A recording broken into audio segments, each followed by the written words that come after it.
Students, आज हम बात करेंगे क्लास 8th में हिंदी में व्याकरण में।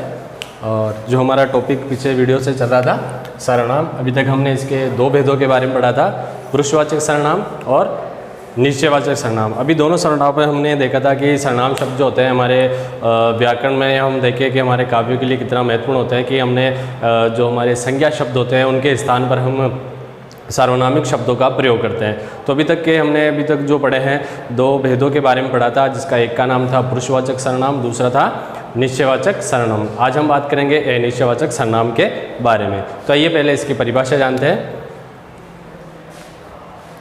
इसकी परिभाषा होगी वह सर्वनाम शब्द जो किसी निश्चित व्यक्ति वस्तु का बोध नहीं कराता है, उसे अनिश्चयवाचक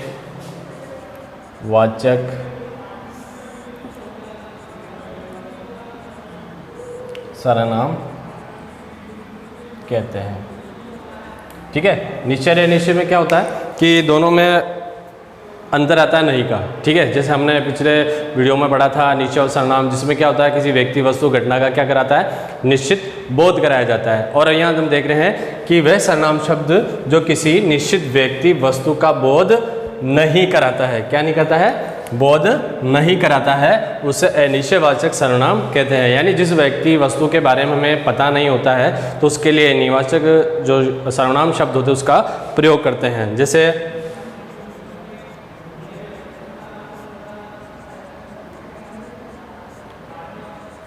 कोई या कुछ, कोई आता है, कुछ चाहिए, तो उसमें देखिए कि आपको भी तो पता नहीं है कि कौन आया है, किसी व्यक्ति का निश्चितता का पता नहीं होता है।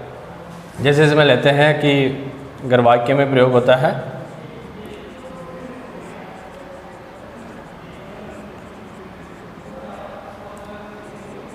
दूसरा हम देखें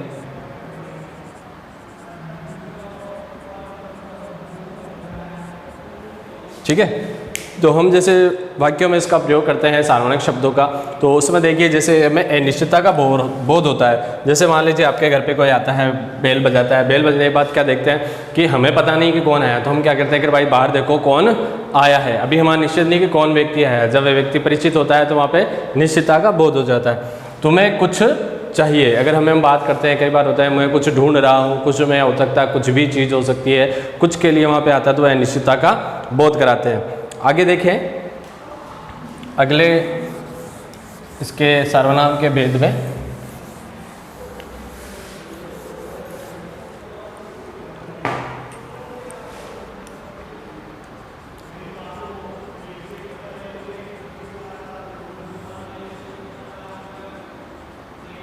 प्रश्नवाचक सर्वनाम। जैसे नाम से ही पता चल रहा है कि इसके अंदर क्या होगा कि किसी से प्रश्न किया जाता है, यानी प्रश्न बोला जाता है।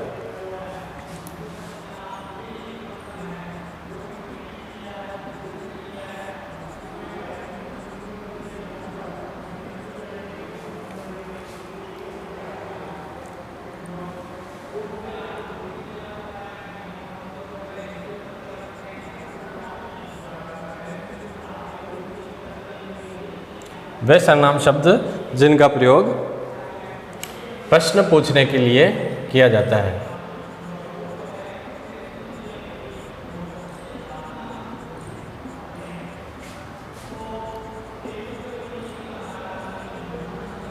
के लिए किया जाता है,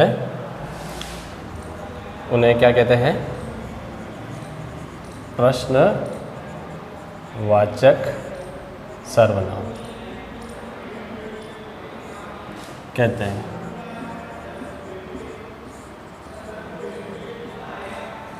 ठीक है, तो क्या चीज़ आ जाती है हमारे यहाँ कि वह सर्वनाम शब्द जिनका प्रयोग किया किसके लिए किया जाता है, प्रश्न पूछने के लिए किया जाता है, उन्हें क्या कहते हैं, प्रश्नवाचक सर्वनाम कहते हैं। जैसे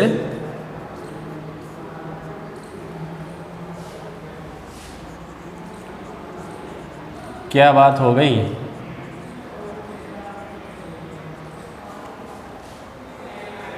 कई बार हम किसी के नाम विशेष से पूछते हैं, तुम्हारा नाम क्या है? तो ठीक है, एक चीज़ ध्यान रखें कि जैसे हम प्रश्नवाचक अगर शब्दों का प्रयोग करते हैं किसी वाक्य में, तो क्योंकि वो वाक्य जो हो जाता है प्रश्नवाचक हो जाता है, तो प्रश्नवाचक जो सांकेतिक जो चिन्ह होता है प्रश्न का, वह भी हमें लगाना जरूरी होता है, ताकि उससे पता लगे कि वाक्य में इसमें प्रश्न किया जा रहा है। आगे देखें तो ये रहा था प्रश्नवाचक सर्वनाम। आगे हम पढ़ेंगे इसके अगले भेद के बारे में।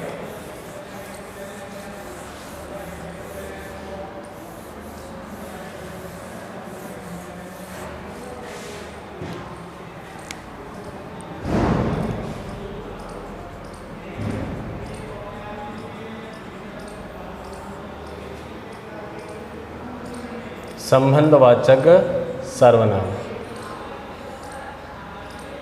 संबंधवाचक में जैसे बताया जा रहा है कि किसी वाक्य में शब्दों का जो होता है आपस में संबंध होता है जो उस वस्तु व्यक्ति से जोड़ता है। ठीक है, तो इसकी परिभाषा है कुछ सर्वनाम शब्द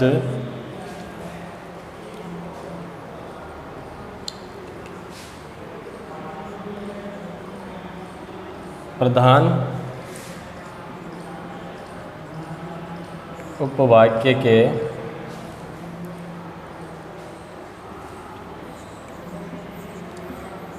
संज्ञा या सर्वनाम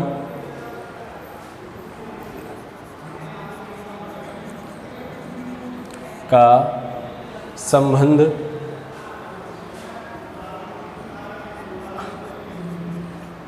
आश्रित उपवाक्यों के साथ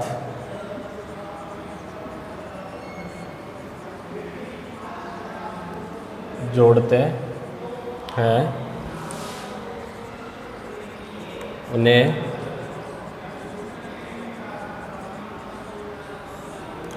संबंधवाचक सर्वनाम कहते हैं।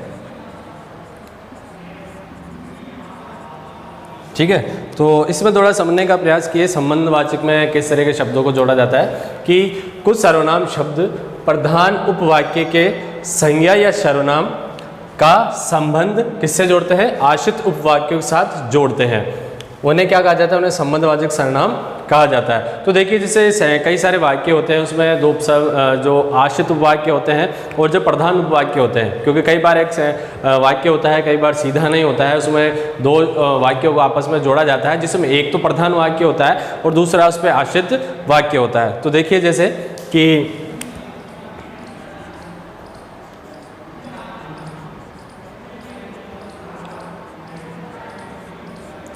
जैसी करनी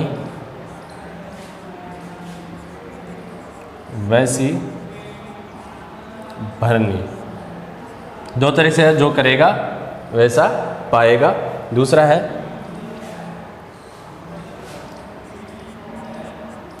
जो करेगा सो भरेगा। तो इस तरह के जो शब्द होते हैं जो आपस में एक वाक्य से दूसरे वाक्य से जुड़ते हैं, ठीक है, जिसमें आपने देखा है कि पूरा एक वाक्य है, इसमें जो जोड़ सो जैसी वैसी ये क्या है? ये दोनों क्या है? संबंधवाचक सर्वनाम शब्द है जो वाक्यों का कर रहे हैं, आपस में जोड़ने का काम कर रहे हैं, जिसमें हमारे प्रधान वाक्य और आश्रित वाक्यों के साथ जोड़ा जा रहा है। आगे देखिए हम लास्ट जो उसमें सर्वनाम का एक भेद है,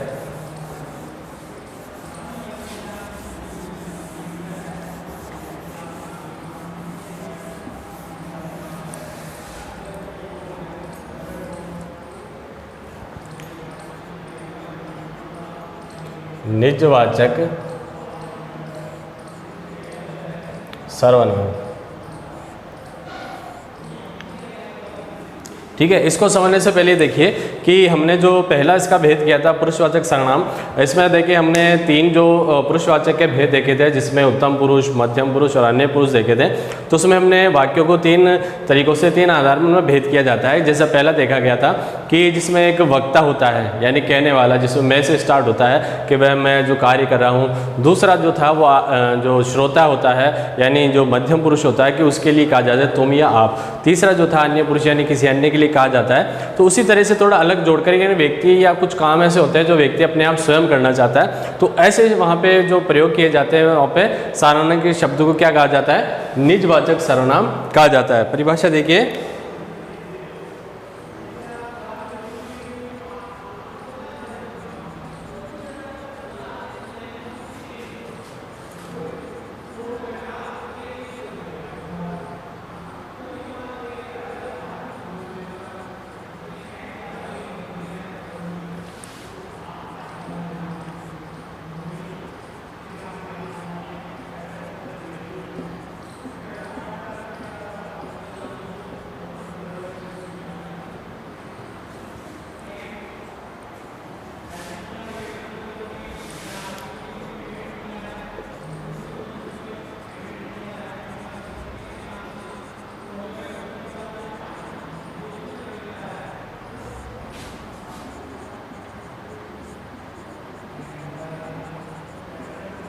ठीक है, कि जिन सर्वनाम शब्दों का प्रयोग करता है, कर्ता कौन होता है, जो कार्य को करता होता है। जैसे एक समझ लीजिए कर्ता के बारे में एक वाक्य दे रहा हूं,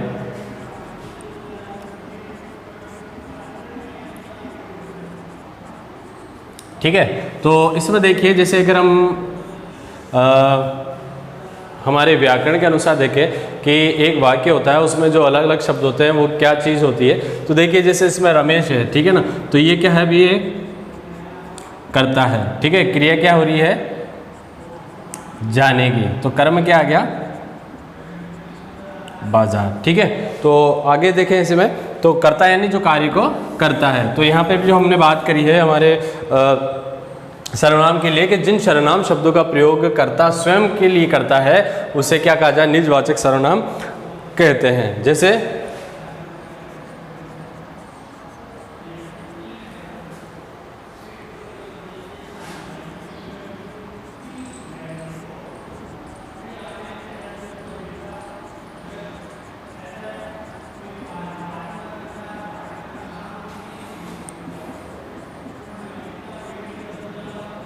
उदाहरणों से समझने का प्रयास कीजिए। जैसे मैंने क्या किया, स्वयं ही ये कार्य कर लिया है।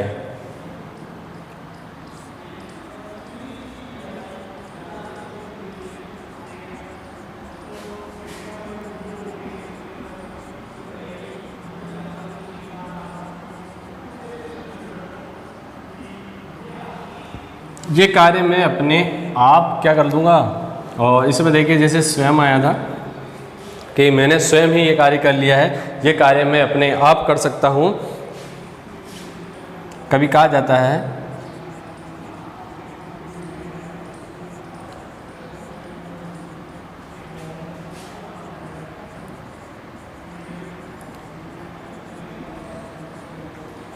ठीक है, जब ऐसे शब्दों का प्रयोग कर्ता स्वयं के लिए करता है, अपने लिए करता है, तब वहाँ पे कौन सा सर्वनाम आता है, वहाँ पे निजवाचक सर्वनाम शब्द का प्रयोग किया जाता है, जहाँ पर कर्ता स्वयं उस कार्य को स्वयं ही करता है। ठीक है बच्चों, तो ये रहे थे आपके सार्वनामिक शब्द और उनके जो भेद आए थे, 6 भेदों के बारे में हमने बात करी थी, और ये मुख्यतः उनकी परिभाषाएं, उनके उदाहरणों से हमने इन सर्वनाम को पढ़ा है और आके समझ में भी आया होगा। आगे मैं आपके लिए क्वेश्चन दे रहा हूँ जिसमें आप उन सार्वनामिक शब्दों को आप ढूंढकर आप उनका पता लगाइएगा, ताकि इससे आपको और गहराई से समझ में आवे।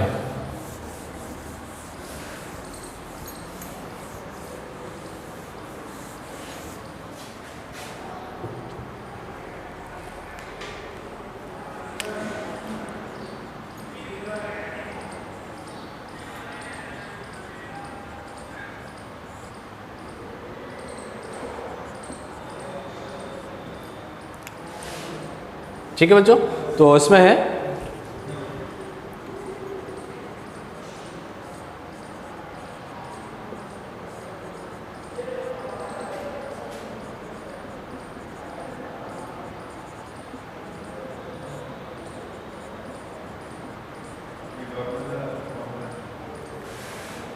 दूसरा है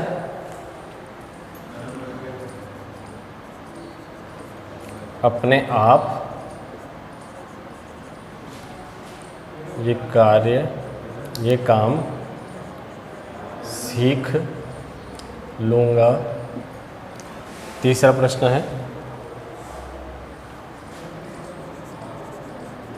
मुझे अपने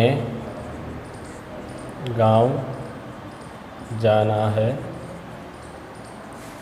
चौथा है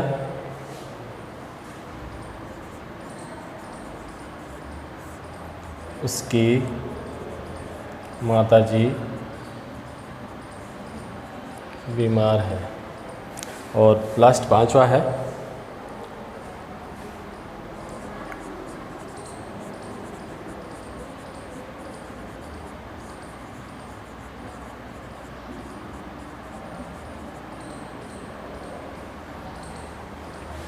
ठीक है बच्चों। तो इसमें देखिए आप कैसे पता लगाएंगे कि जो यहाँ रेखांकित किए जा रहे हैं शब्द, ठीक है,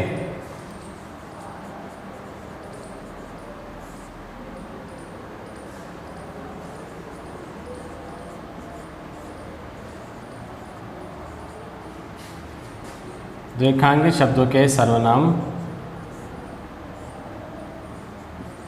पता करें।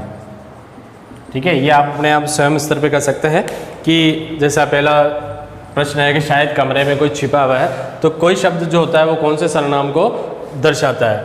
अपने आप ये काम जो है सीख लूँगा, तो अपने आप जो है वो कौन से सर्वनाम को दर्शाता है।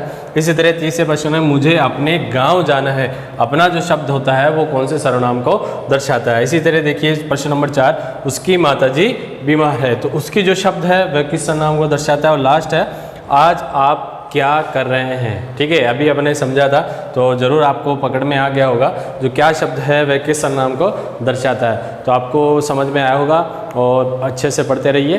धन्यवाद।